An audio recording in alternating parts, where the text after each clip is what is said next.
Warren Buffett just sold a bunch of Apple stock and plowed it straight into Google. He's slowly getting more comfortable with investing in tech companies in 2025. In only a few months, Google went from being zero in the portfolio to now being the 11th largest name at Berkshire Hathaway. So today, we are going to review Berkshire's recent purchase of Google to see, is this company still undervalued or is it starting to get to overpriced territory? And then we are going to compare Google against Meta and make a case for Berkshire Hathaway also starting a position with Mark Zuckerberg. Getting started with the bulk of the video, let's begin by looking at Berkshire's public stock portfolio. So this is, I believe, around $267 billion in total, and Warren Buffett just sold 15% of his Apple stake, that being his largest holding. So that comes out to around $11.2 billion US that he raised in cash. Of that amount,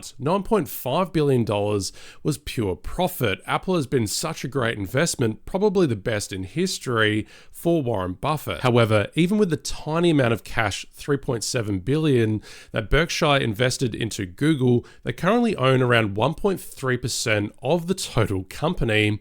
And if we have a look at the list of different players that own Google, we only have a few companies that just invest other people's cash, mainly BlackRock, State Street, these types of names. They own quite a lot of Google, around 100 billion and 50 billion respectively. Berkshire has become the 6th largest holder of Google, and that's only after a couple months of buying. In terms of the question of would Berkshire continue to buy Google, even if the company does go higher in stock price, I think there is a really good chance. Berkshire Hathaway has a good history of buying up a company. They're not afraid of buying it after it's doubled in stock price, as long as the future value and returns look healthy. We only have to look at recent history, for example, at Berkshire Hathaway's investment into Apple. A lot of that came through the period of 2016 through to 2018. Over that time, Apple did manage to double in stock price. However, because the company was so undervalued around that 2016 time period, I believe they were sitting at around a forward PE ratio of 12, growing earnings per share somewhere around 15 to 20%. That was always going to be a winning investment. So in the long run, yes, they did double down. They bought up a huge amount of shares over a couple years. So there is a good case to be made that Berkshire has only begun their investment in Google. And we can make this argument in a different way, and that is about the relative attractiveness of buying up a big tech company like Google right now versus the far majority of Berkshire's assets, which are based in really traditional companies, such as in drinking companies like Coca-Cola, insurance, but even things like oil producers and refiners. So running through some statistics here about what the future revenue return looks like for some of Berkshire's biggest investments. So first up here, we have soft drink revenue. So this is clearly targeting Coca-Cola, which is Buffett's 4th largest public investment. So they're only expected to grow revenue 4.2% per year. If we have a look at smartphones, so yes, this is talking about Apple. So they are expected to grow revenue 5.7% per year. Again, not great, considering Apple is at a forward P ratio of roughly 32. And then finally, having a look at investment and banking companies, we can also throw in credit card companies. They're roughly sitting in the same field here. They're expecting a 6% revenue growth per year.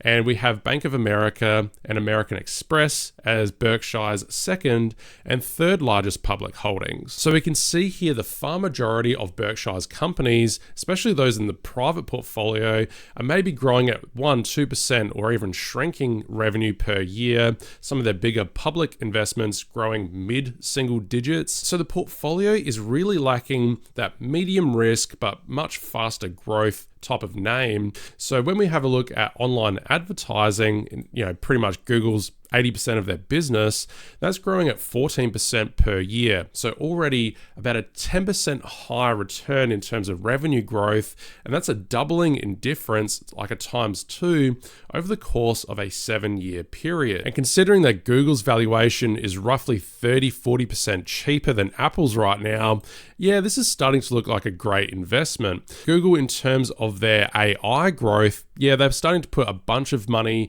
and growing their cloud business and also their AI services, which is attached to that. That's expected to grow 36%. So the time that it takes to double your revenue from AI is roughly sitting at every 2.2 years. In terms of criticism that I could throw at Berkshire as a tiny little peasant here, I would just say, how come they didn't invest more money, especially when Google was sitting much lower in stock price around April and May? They have now accumulated around $380 billion worth of cash.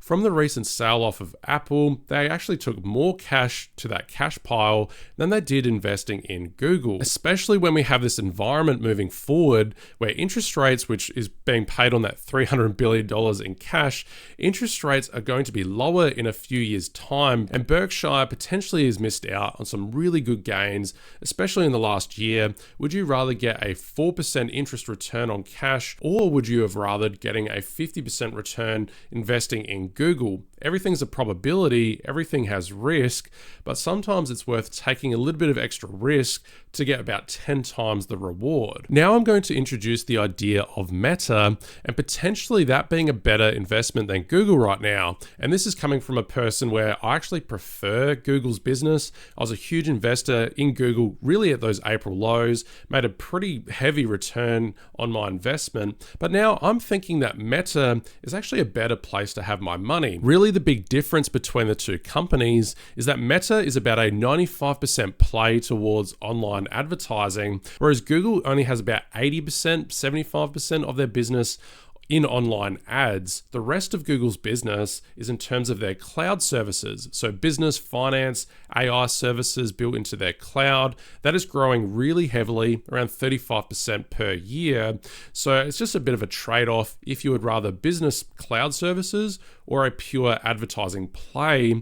But that equation isn't so simple now at the end of 2025. So this is a really good chart here. We're going to spend a bit of time with it, looking at the valuation difference between Google and Meta. So going back to the start of this year, around those April lows, we saw that Google had a forward P ratio sitting at around 13.7. It was an absolute steal of a company, growing profits around 15-20% moving forward. Just, it was a no-brainer. We had Facebook, which is kind of in the same realm at a forward P ratio of 18.1, and they had roughly the same returns going through to around September of this year. They both increased around 40%, where Meta at that time had a forward P ratio of 30. Google still was pretty cheap at a 20. So this is where valuation plays such an important role in this game. And while I take more of a longer term but swing trading approach to investing, I hold names for 6 months, a year, 2 years, until it no longer really makes sense to hold them. So I held Google all the way from those April lows, sold them around October, November, got a huge amount of profit, but then we had this balance of Meta now being a forward P ratio of 15.8, Google's 22. It just made more sense to now transition and place more money with Meta. However, things in life aren't always so simple, just looking at valuation. We are going to quickly run through the differences in the two businesses, their financials. So having a look here at Google, we see here the revenue growth sitting around 16% year over year growth. Then we have cost of revenues pretty high, all costs growing 19%, faster than revenue. Keep that in mind. We also have some other short-term changes which really artificially boosted profit growth. Without that, Google would have only grown earnings per share something around 15-10%. Switching over to Meta, we see almost the same story. It's just all the growth numbers are roughly 10% higher, and that means the organic growth at Meta, ignoring a short-term expense due to tax, Meta was actually growing faster, growing earnings per share at roughly 20%. But we can also compare the biggest negative about big tech companies right now, which is their capital expenditure, or CapEx for short. Google is currently growing their CapEx at 83% year over year, and the total magnitude of that CapEx is roughly in line with their organic net income per quarter, so it's roughly the same.